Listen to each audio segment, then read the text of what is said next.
Hey everybody, how you doing today? So here I am at the Alrosa nightclub in Columbus, Ohio. And this is a very, very sad location. I'm going to tell you a little bit about what happened here and a little bit about the man who was murdered here. And joining me is another YouTuber named Jordan. This is Jordan, and Jordan, your channel is called Have You Seen Nash? Have You Seen Nash? He goes to lots of interesting places around Ohio and elsewhere, and hopefully California soon. Yep. So Jordan, you're not very familiar with the story of what happened here, right? No. No, okay. Well, for Pantera fans, this would be hollow ground. Now, if you don't know Pantera, they're pretty much one of the biggest metal bands of the 90s, if not the biggest.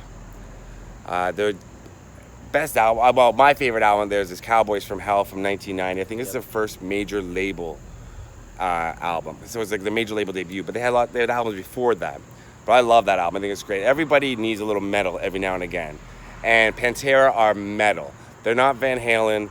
They're not, Poison, for glam rock. They are metal, and they're hardcore.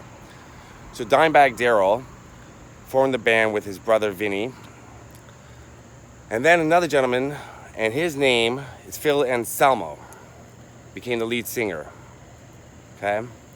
So Phil had a very testy relationship with Dimebag Darrell, and they released a few albums, and then eventually they did break up. I think it was in 2003.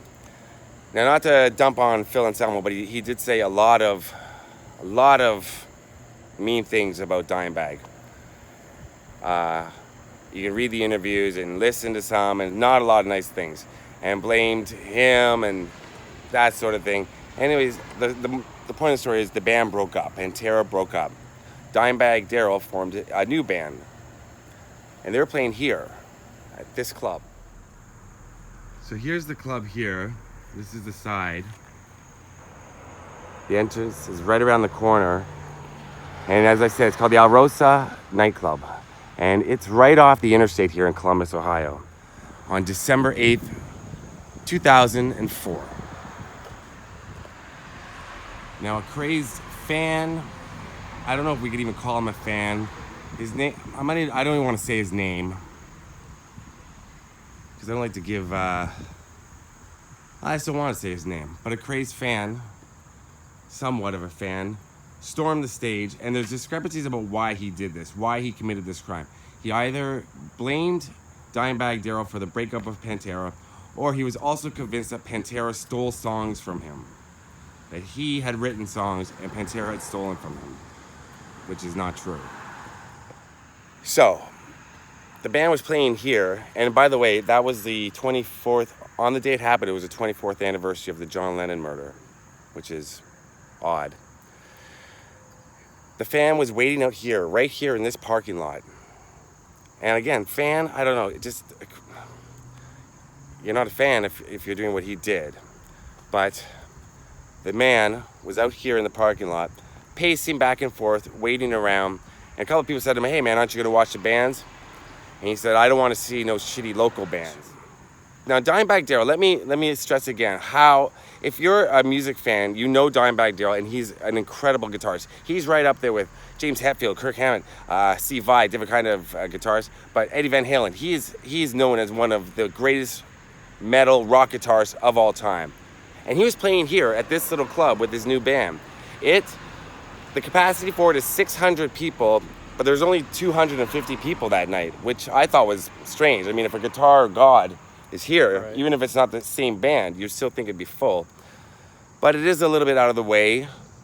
It's a small town. Columbus is small.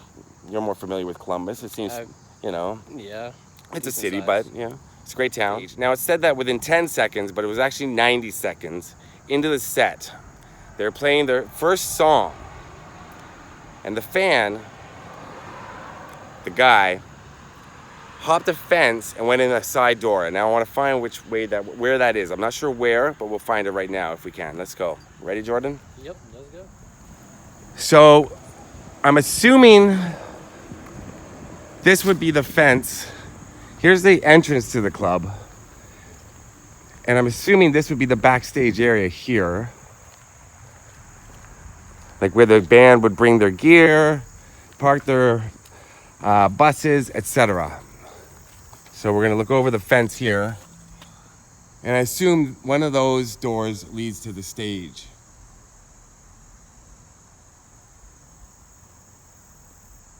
Now, one thing you gotta remember is this is 2004. I mean, there's gonna be heavy security, but a little club like this, there's probably not a lot of heavy security at that back then, and also just for a small place like this.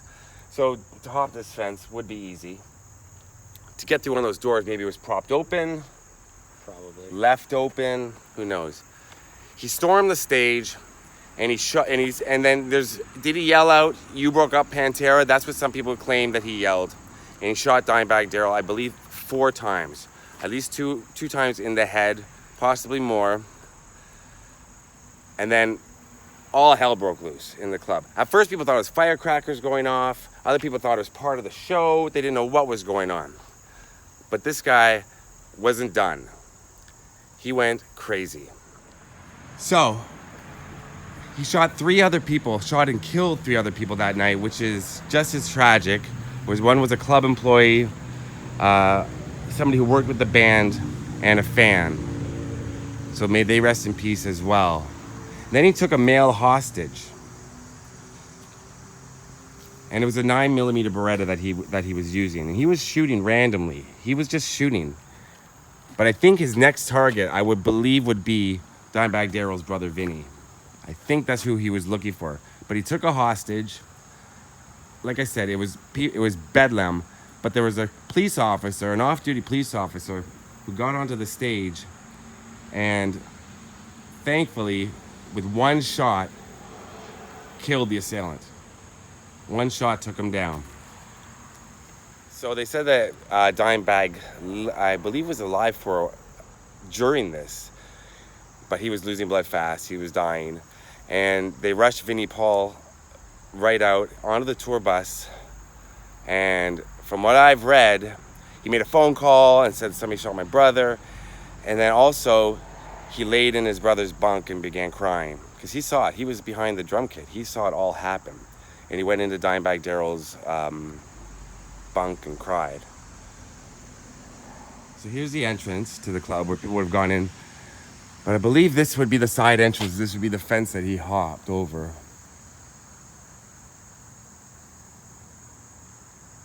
And if you're a Pantera fan or a rock fan, this is a very sad place. And I hope you to treat this with dignity and class. But I know people have asked me to film this and come out here, and it's something I've always kind of wanted to do.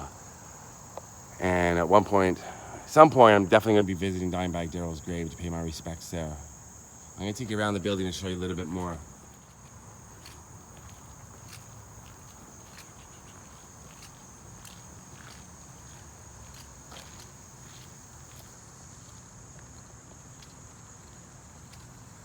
It's really a small place, huh?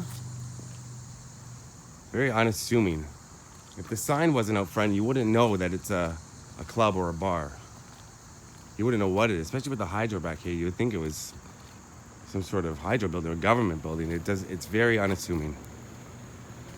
Now, once again, this could have been one of the side doors, but I know he hopped a fence.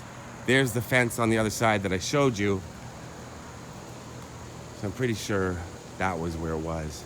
I'm going to take you around the whole building, though, just to show you what it is.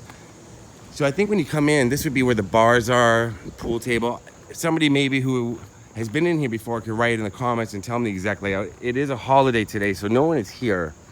And I don't think I would be able to get in anyways for filming something like this. I think it's probably something they want to, although there is some graffiti around, but it might be a part that the owners of the club maybe want to forget. I'm not sure.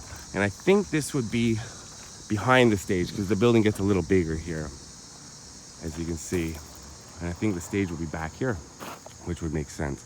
And around the corner here, I'll take you with me, would be where I just showed you, but on the opposite side of that fence.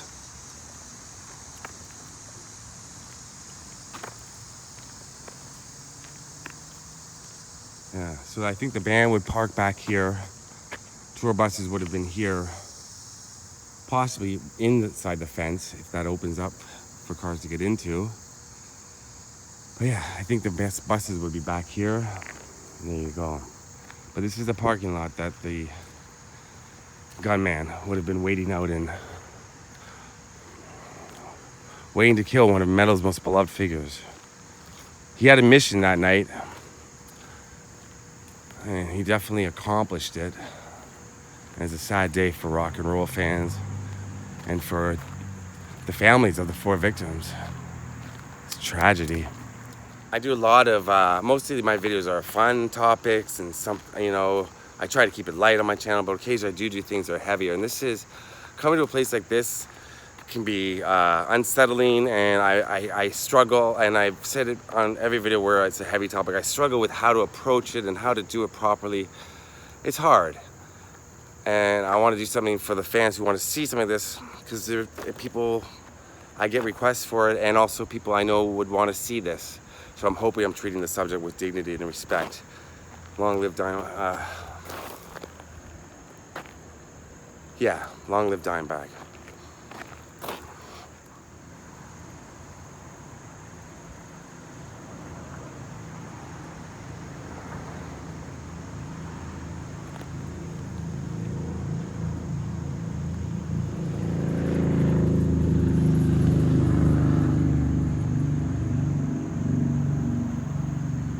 A lot of fans blame Phil Anselmo, the lead singer, which isn't right. There's only one person to blame for this, and that's the gunman.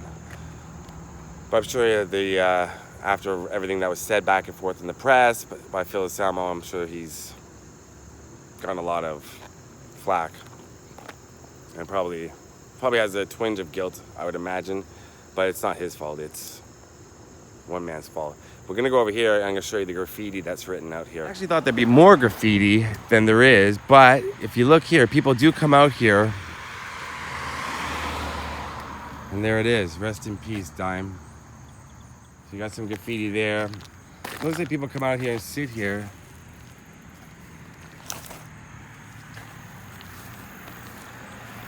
There we go.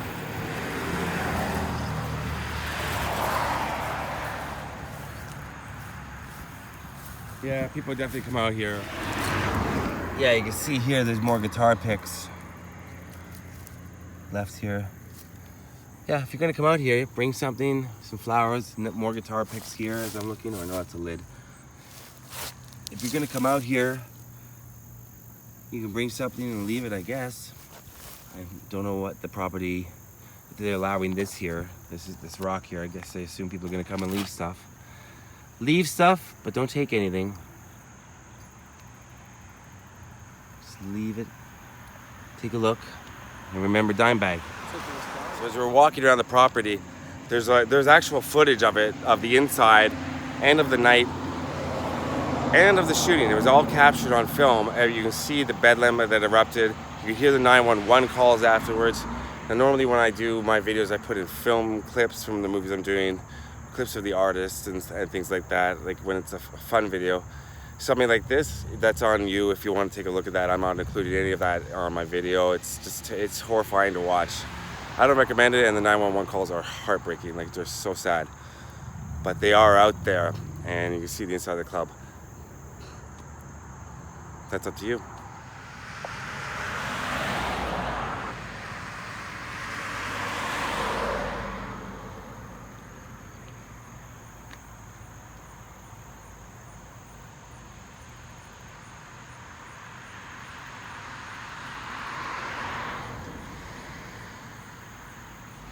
All right, Jordan, so that's the story of the death of Dimebag Darrell right here in Columbus, Ohio. Thanks for watching, everyone. Stay strong, stay safe. Love you all. Thanks for watching. Check out Jordan's channel as well. He goes all around the area, films really interesting stuff. And like I was saying, I hope that this video is with dignity and respect, and you write your memories and what you think about Pantera down below. I know there's a lot of fans out there. They were a huge band, huge band, big part of the 90s. So was Dimebag. Rest in peace, Dimebag Darrell, and the 3 other victims. Can't forget them. Peace out.